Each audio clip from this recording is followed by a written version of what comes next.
All right, let's dive into a tradition that's a fascinating mix of hope, a little bit of science, and a side of French fries. Seriously, it's a really quirky ritual that's become a huge deal for so many people on their fertility journey, and today we're going to unpack exactly why. So, you've probably seen this, maybe on social media or heard about it in a support group, that post-clinic trip to the drive-thru for a celebratory snack. But here's the question. Why is it always French fries? And why specifically right after an embryo transfer? Yeah, this is so much more than just a random craving.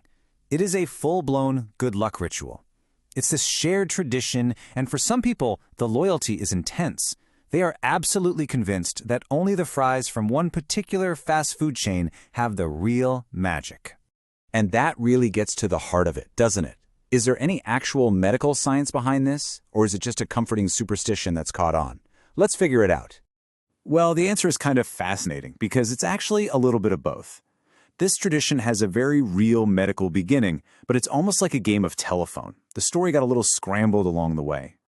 Okay, so to get the real story, we first have to talk about something called OHSS, or ovarian hyperstimulation syndrome. It's basically a potential complication where the ovaries can get really swollen. And believe it or not, this right here, this is the key to the whole French fry mystery. And here it is, the first big plot twist in our story. The French fry tradition, it didn't actually start with embryo transfers at all. Its roots are in a totally different procedure that happens way earlier in the IVF process, the egg retrieval. So here's how it all began. After an egg retrieval, some patients were at a pretty high risk for that OHSS we just talked about.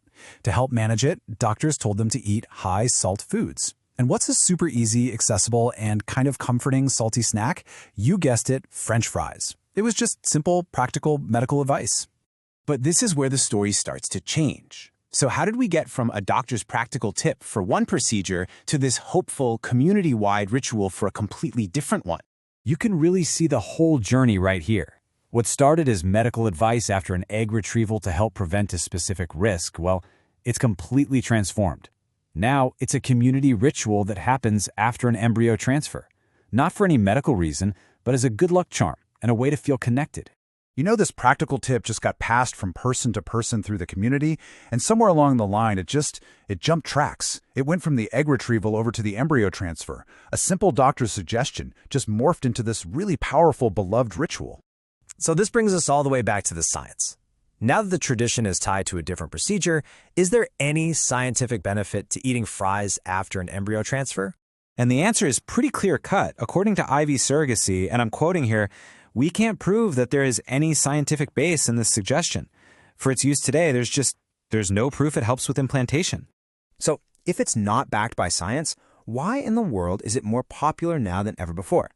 Well, it's because this is where the story stops being about medicine and starts being about meaning. It's all about what the ritual represents. Think about it.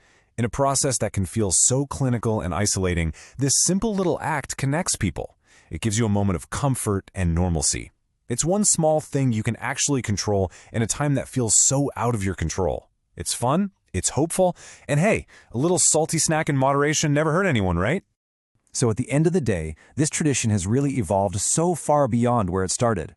Today, the French fry fix, it's not about science. It's all about community, about comfort, and about holding on to a little piece of hope during a really profound moment in your life.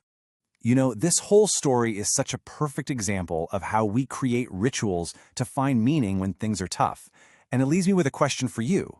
What are some other traditions or old wives' tales that you've tried or just heard about? It really makes you think about the power of belief and just feeling like you're part of something bigger. Thanks so much for tuning in.